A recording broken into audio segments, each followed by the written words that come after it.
Hi, my name is Kathryn Harris. I'm the Corporate Director of Learning and Development for PCH Hotels and Resorts in the United States in Alabama.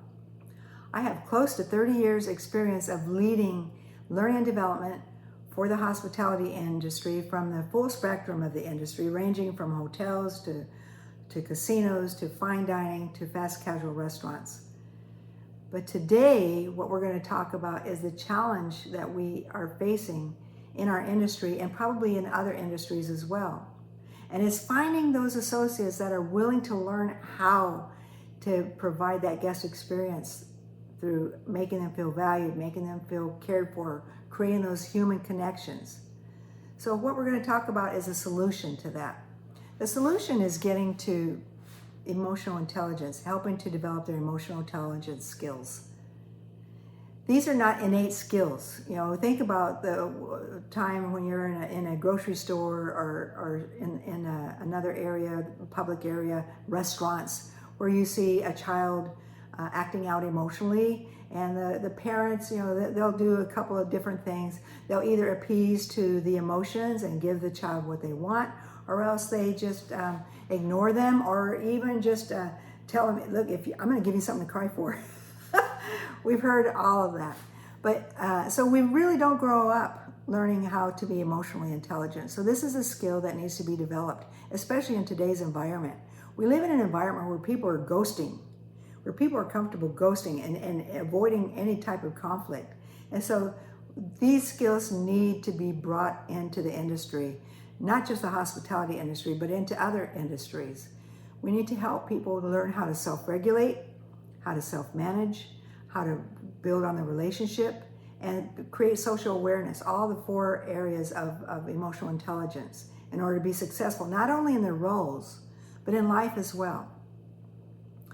As learning and development leaders, we can become certified in programs to teach emotional intelligence, but you can have a class or create a digital model, create an e-learning module, but it doesn't work unless we bring it to life through storytelling of actual scenarios in our industries.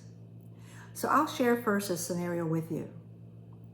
I think I have learned more about emotional intelligence from a housekeeper than I ever garnered from reading Dr. Travis Bradberry's book, Dr. Daniel Goleman's book, going through their certifications. I learned more from a housekeeper during one experience. During a time when I was doing a time emotion study for housekeeping, I was walking with one of our housekeepers, and we were going to her area where she was going to work for the day. We were walking by 2 guests, and she said very sweetly, "Good morning, how are you?" And they looked at her like, "Why are you saying good morning to me?" They didn't even respond. They just gave her a look down the nose and kept walking. It hurt me to see that. And so I asked her, "Is this common? Is this something that happens a lot?" She says, "You know, it happens a lot. But let me tell you something. I know who I am." This is self-regulation and self-management. She said, "I know who I am." And she says, because I know who I am not going to let whatever is going on with them, which is social awareness, I'm not going to let what is going on with them impact how I go forward in my day. I will not let them steal my joy. I'm going to remain joyful. Because at the end of my shift, I want to go home, I want to enjoy my family, I want to cook a meal and bring joy. That was very insightful for me. And it's a story that I share when I teach emotional intelligence to our teams. Aside from teaching those emotional intelligence skills, you've got to reinforce them through coaching. So if your associates have a interaction that doesn't go so well with a customer or a guest, how do you do that? How do you use the tool? How do you use the model to coach them back on the right path? Well, you just take the model and you ask them, "So what were you feeling when that happened?" And let them respond. Let them learn to name their emotions. And then the next step is, what might have been a better emotion to use rather than what you felt at that moment? And let them come up with a solution. And then finally, how do you think you could have interacted with that guest or that other party, that other person on your team to get to a better outcome, and let them think through it.